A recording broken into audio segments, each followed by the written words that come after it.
যত সম্পদ আছে লাগান এবার ইলেকশনে জিততেই হবে। পশ্চিমবঙ্গের মানুষকে জিতিয়ে এবারের ইলেকশনে পশ্চিমবঙ্গের মানুষকে মুক্তি করতে হবে। মুক্তির জন্য আপনাদের নেতৃত্বে ভারতীয় জনতা পার্টি একক সংখ্যাগরিষ্ঠ সরকার নিয়ে এই রাজ্য থেকে এই প্রেতাত্মারামী সরকারকে চিরতরে বিদায় করে 26-এর পরে তৃণমূল নামী কোন পার্টি দুনিয়াতে থেকে না।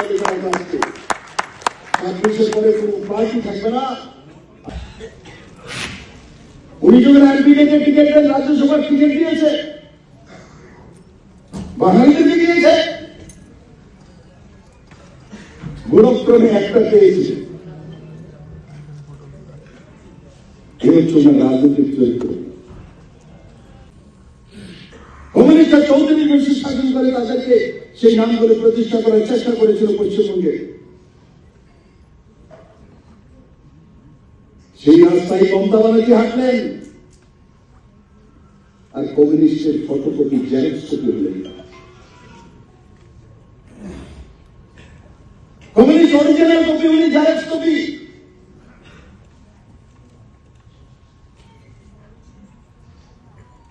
আর তার হয়ে উনি এ রাজ্যের মধ্যে নেতাজি সুভাষচন্দ্র বসু, বন্দে মাতরম, বঙ্কিমচন্দ্র, রবীন্দ্রনাথ ঠাকুর, নেতাজি সুভাষচন্দ্র বোস, তাদের ইতিহাসকে জানানোর জন্য, প্রতিষ্ঠিত করার জন্য কাজ করেনি। উনি কি করেছেন?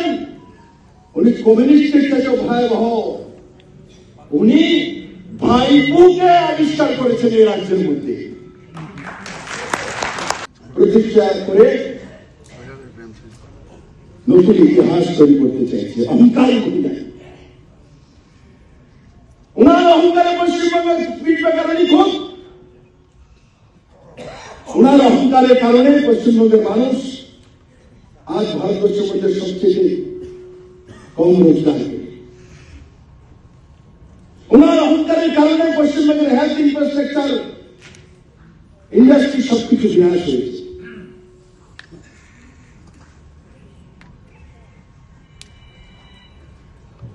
আজকে ভারতীয় জনতা পার্টির রূপে মানুষ নতুন সূর্যোদয় দেখছে।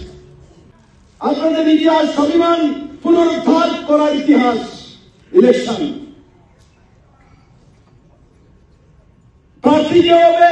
প্রার্থী ভারতীয় জনতা পার্টি থেকে। কিন্তু এই লড়াই পশ্চিমবঙ্গের ঐতিহ্যকে পুনরুদ্ধার করার লড়াই। এই লড়াই আমার মেয়েকে এবং মেয়ের ইজ্জত বাঁচানোর লড়াই। ডাল ভাত তো করে খাবো, মাছ ভাত তো তবে খাবো। ওই মহিলা মাঝে মাঝে বলে বেড়ায় বিজেপি আসলে মাছ ভাত বন্ধ করে। আরে ভারতীয় জনতা পার্টির আমি চিফ মিনিস্টার ছিলাম, আমি মাছ ভাত খাই। ত্রিপুরা রাজ্যে 8 বছর যাবৎ ভারতীয় জনতা পার্টির সরকার, সেখানে তো মাছ ভাত বন্ধ হয়নি। বন্ধ হয়েছে ত্রিপুরাতে মাছ ভাত। ভারতবর্ষের মধ্যে প্রতি ব্যক্তি মাছ